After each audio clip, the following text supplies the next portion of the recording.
Hello મિત્રો, આપ સૌને મારા રામ રામ અને જય માતાજી. જે મારા બ્રહ્મચર્યનો છે 69મો દિવસ. તો કેમ છો આપ સભી?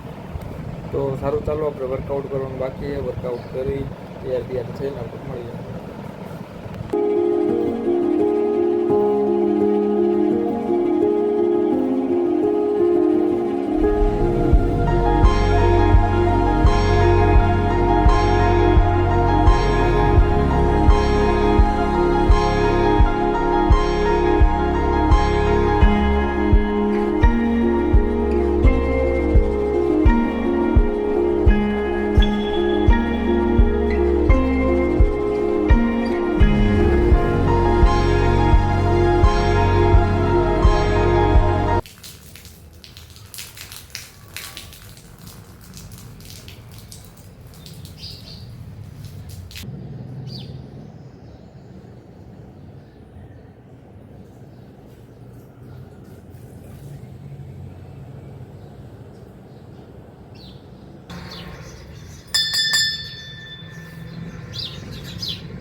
તો હેલો મિત્રો, આપણે નાસ્તો કરી લઈએ. નાસ્તામાં છે ભાખરી, ચા, ઘી અને ચટણી. નાસ્તો કરીને પાછા આપણે મળીએ. તો ફ્રેન્ડ્સ, આપણે પોસ્ટ ઓફિસ આવી ગયા. કામ પોતાની રાતે સમીકારણ આપણે વ્યાજ શું કરે, નાસ્તો કરી. તો સારું, ચાલો પાછા આપણે મળીએ ઘરે.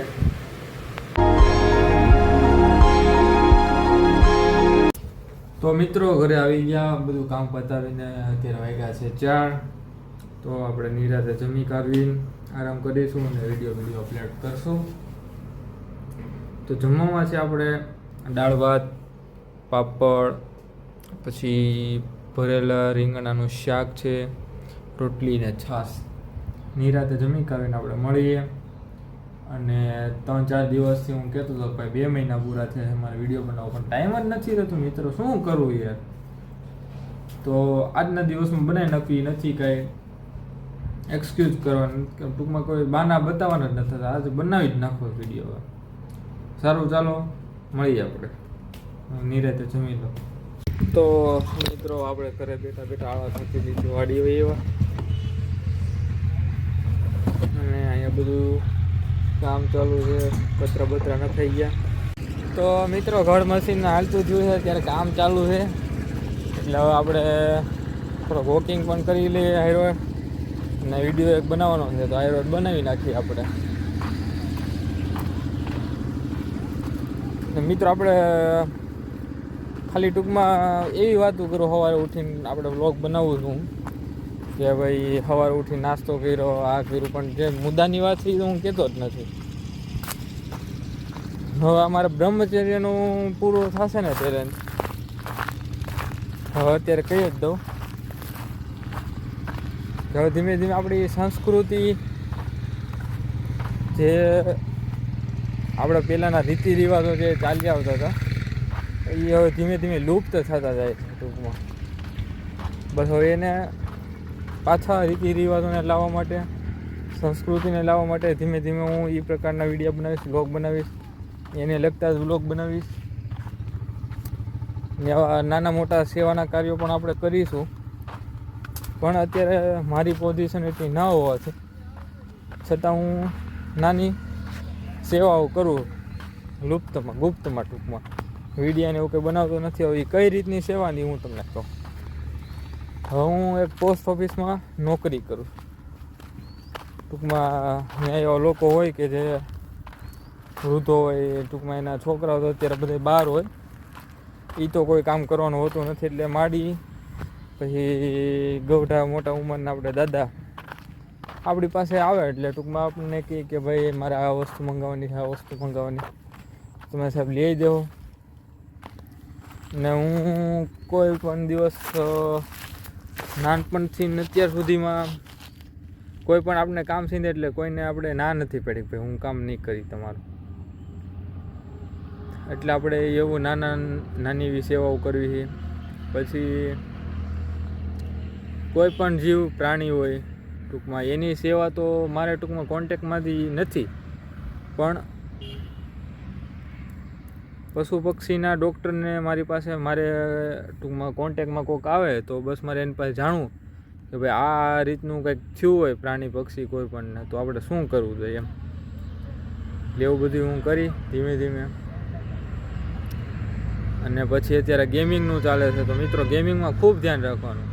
હવે એ કોઈ પણ માણસ માત્ર ને ભૂલને પાત્ર, એટલે કોઈ પણ વ્યક્તિ હોય ભૂલ તો થવાની છે. ટૂંકમાં એ પૈસા કમાવા હાટું એ એડવર્ટાઇઝ કરતા હોય, પણ આપણે ધ્યાન રાખવું જોઈએ એમાં.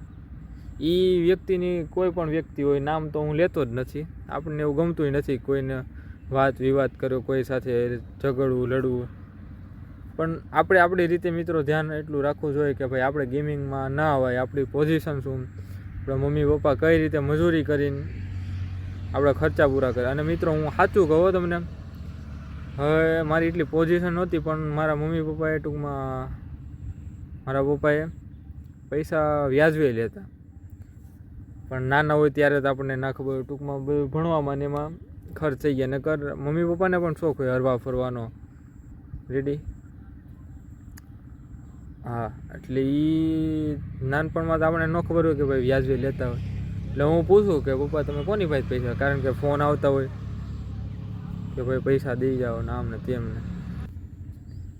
અને બસ એવી નાની મોટી સેવાઓ કરશું ને બસ મારે આપ સૌનો ખાલી સપોર્ટ જ જોઈએ છે. અને ધીમે ધીમે એ આપણે સંસ્કૃતિને લગતા કાર્યો, અને હું ધીમે ધીમે મારા એક્ઝામને એવું બધું જાય એટલે નાનું એવું ટ્યુશન કરી ચાલુ. નહીં કોઈ પાસેથી એક પણ રૂપિયો લેવાનો એ બાબત. આ યુટ્યુબમાંથી, ઇન્સ્ટાગ્રામમાંથી, ફેસબુકમાંથી અર્નિંગ થાય એ વાત અલગ છે, રેડી. અને એ પ્રમોશન હું એવી એક ગેમિંગ ના કે ભાઈ તમને લોકોને એવું થાય કે ભાઈ આમાં ઇન્વેસ્ટ કરો, આમાં ઇન્વેસ્ટ કરો, અને પછી એ કંપની ફ્રોડ હોય એ તો આપણને ખબર નથી, રેડી. અને ઘણા એવા મિત્રો છે આપણે અમરદીપભાઈ ભાવનગર બાજુના છે લગભગ. પછી આ હમણાં એક આર્મીમાં છે ભાઈ, એનું નામ તો મને ચેતનભાઈ માડમ. પછી ઘણા એવા મિત્રો, એટલે ટૂંકમાં એવો અત્યારે વિડીયો બનાવે એટલે આપણે ટૂંકમાં એમ ઉત્સાહ વધે આપણને કે નહીં ભાઈ કે આ ભાઈ કહે છે સાચું છે. અને એ પછી અમારે ચંપુભાઈ ગીડા છે, ટૂંકમાં બધી સંસ્કૃતિના ઇતિહાસને લગતા વિડીયો બનાવે છે આ આપણે અમરદીપભાઈ. એ પણ પછી ગૌ સેવાનું જોઈ તો આપણે હર્ષભાઈ ખેર, ઘણા બધા એવા કાર્યો કરે છે, પણ મને જેના નામ યાદ છે એના હું નામ લઉં છું. પછી રોનકભાઈ ચૌધરી, પછી એક બીજા ભાઈ છે ચૌધરી, પણ એનું નામ મને ભૂલાઈ ગયું. ટૂંકમાં ABVP વાળા લગભગ જે કાર્યો કરે છે એ એવું જ કંઈક કાર્ય કરે છે. એ ભાઈનું નામ મને ભૂલાઈ ગયું, ચૌધરી છે એટલી ખબર છે. એટલે ટૂંકમાં આ કોલેજમાં ને એમાં વધારાની ફી જે લેવાતી હોય, ટૂંકમાં ફેલ કરીને આપણને એક પેપરના 1000-2000 રૂપિયા એ રીતે ફી એની લે છે. એમાં તો મિત્રો ટૂંકમાં મારે એક વર્ષ લગભગ 3-3.5 લાખની આજુબાજુ પીડ્યું છે. ને પછી આ જોબ મળી ગઈ અને એક્સનલમાં BA હું કરું છું. નકર તો એ કોલેજમાં હું ભણ્યો હોત તો પૂરું થઈ જાય થાવ, કાંઈ ન હોતું હતી. જે આપણે ટૂંકમાં જે જાણવા જેવું જે છે એ તો કાંઈ આવતું જ નથી. સાઈન થીટા છે, કોસ થીટા ક્યાંય કામ આવતું નથી. છતાં પણ આપણે એવું બધું ભણવી છે. અને કાંઈ વાંધો નહીં, આપણે ટૂંકમાં કોઈ પણ ગમે એવો સમય આવે આપણે નમવાનું થતું નથી. અને મિત્રો આપણે વિડીયો આમાં બનાવશું અને બહુ લોકોને બધાને ઉત્સાહ કરશું કે ભાઈ તમે પણ, અને ભવિષ્યમાં પણ હું એવું એક નાનું એવું ગ્રુપ બનાવી કે ભાઈ સ્વચ્છતાને લગતા બધું કાર્યક્રમોને એવું બધું ધીમે ધીમે કરશું આપણે. પણ એટલી મારી ક્ષમતા અત્યારે નથી, છતાં ધીમે ધીમે બધા માણસોને ભેગા કરીને ધીમે ધીમે હું સોશિયલ મીડિયા થ્રુ કરીશ આ રીતનું. અને હવે મુદ્દો છે વ્યસન બાબતે, ડ્રગ્સ, દારૂ, અન્યથા કોઈ પણ, પછી માવો હોય કે સિગરેટ. અત્યારે ટૂંકમાં બંધાણ પહેલેથી હોય એને આપણે ન છોડાવીએ. હવે આપણે એને 100 વખત કહીએ તો ટૂંકમાં ન છૂટે. કારણ કે એ એક તો મેં એવો કિસ્સો સાંભળ્યો હતો કે ભાઈ માવા ખાતા હતા અને એને બંધ કરી દીધા પછી એને કેન્સર થયું. એટલે હવે એમાં હું કન્ફ્યુઝ થઈ ગયો, કારણ કે ભાઈ માવા ખાવા જોઈએ ના ખાતા હોય ને પછી એક ધારે સતત એને ચાલુ હોય ને પછી આપણે ના પાડવી કદાચ એવો કેસ આવ્યો તો એના ગુનેગાર આપણે જ કહેવાય, કારણ કે આપણે એને ના પડી. પણ હવે અત્યારની જે યુવા પેઢી, આગળની યુવા પેઢી જે છે એને મિત્રો હું ખાસ કરીને બસ એટલી જ એક વાત કરવા માંગી કે ભાઈ આપણને જે આપણા શરીરને જે નડતરરૂપ જે કાંઈ ખોરાક હોય, પછી ડ્રિંક એને લગતું ડ્રગ્સ કોઈ પણ પ્રકારનો એ ના લેવું જોઈએ. હું બસ તમને ખાલી એટલું કહેવા માગું છું. અને તમે પછી આમાંથી કોઈ ફોલો કરે ના કરે એ તો પછી તમારે જોવાનું. હું અહીંથી મેં ખાલી કહી દીધું તમને કે ભાઈ આવું ના કરાય એમ. અને આપણને બધાને ખબર જ છે કે ભાઈ આપણા માટે સારું નથી, તો બી આપણે દેખાવ માટે ખાલી કરી છે એવું બધું. હું 1 વર્ષ અમદાવાદ રહ્યો ને એટલે મને બધી ખબર છે કે ભાઈ એ બાજુ શું હાલત છે ને અત્યારની યુવા પેઢીની. તો બાકી હું બીજું તો અત્યારે નહીં કહેવા માંગીશ. બસ અત્યારે ઘડીક બગીચામાં બેસી આરામ કરશું ને અમારે ડીગુનો છે બગીચો, ઘડીક અહીંયા બેસવી નિરાંતે. ઓલા પણ ગડગડ ચાલુ છે, શું કરું ત્યાં બી ત્યાં આરામથી બેસવી. અને હા મિત્રો, તમને બધાને હસાવવા માટે આપણે કોમેડી વિડીયો પણ ચાલુ કરશું ધીમે ધીમે, કારણ કે જોબનો ટાઈમ હોય એટલે મારી સેવાઓ ત્યાં પણ આપવાની હોય પાછી, એટલા માટે એટલો બધો ફ્રી નથી રહેતો અને બહાર પણ એટલો બધો નથી નીકળતો. હા, એક મારે વાત એ કહેવાની હતી કે મિત્રો, હું મારે 12મું પૂરું થયું ને એટલે ઘરે આવતો હતો હું બસમાં. અને મારે પહેલેથી આદત છે કે ટૂંકમાં કોઈ પણ એવો વ્યક્તિ લાગે ને કે ભાઈ આપણને ચહેરા ઉપરથી ખબર પડી જાય કે આર્થિક પરિસ્થિતિ એની નબળી છે. અને એ દાદા અહીંયા બસમાં બાજુમાં બેઠા હતા અને મેં પૂછ્યું કે ભાઈ તમારું કયું ગામ? એને કીધું કે મારું આ જુનાગઢ પાસે આવડું ગામ છે, ત્યાં હું રહું છું. મેં એને બધું પૂછ્યું કે તમે કંઈ ખેતી બેતી કંઈ વાવો છો? એ કે આ ખેતી વાવું, પણ એમાં કંઈ ઉત્પાદન સારું મળતું નથી એટલે મજૂરી અને એવું બધું કામ કરું છું. સારું. પછી ટિકિટના ને એ બધે પૈસા આપ્યા. હવે ટિકિટના પૈસા આપીને મેં કંઈ ઉપકાર નથી કર્યો, રેડી. પણ ટૂંકમાં એને મને જે કીધું ને કે તમારું કયું ગામ, મેં કીધું મારું ચલાલા. કે તમે મને આ પૂછ્યું ને એ જ એક મોટી વાત કહેવાય, કારણ કે અત્યારની જે યુવા પેઢી જે છે ને, મોટા આપણી પાસે બેઠા હોય તો કાંઈ આપણી સામું જોવે ને ટૂંકમાં, એટલે અમુકને એમ લાગે કે આ હું સામું જોવે, હા ને આમને તેમને. મોટા એટલે આપણી પાસે બેઠા હોય વાતું કરતા હોય કે ભાઈ આને શું પંચાયત કરવાની જરૂર, રેડી.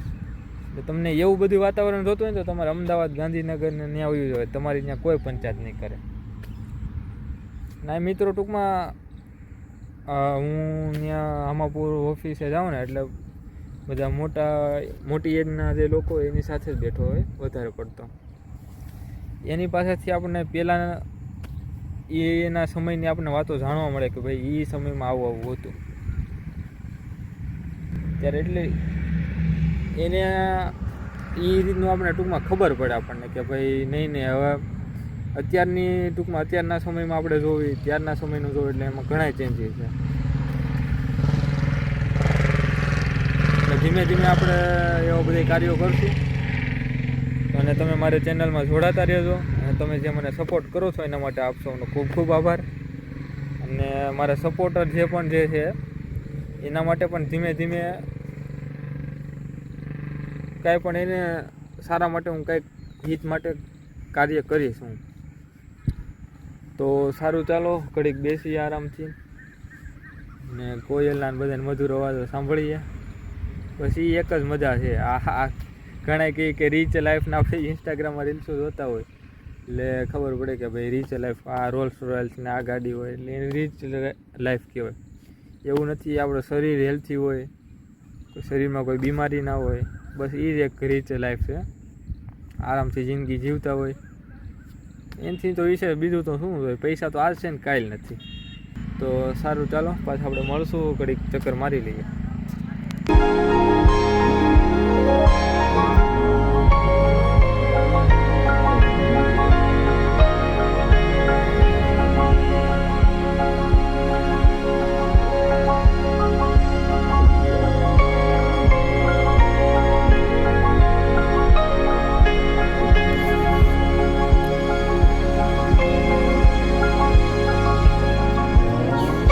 મિત્રો આપણે એડિટિંગને વાંચવાનું છે તો થોડુંક એડિટિંગ કરશું, થોડુંક વાંચશું.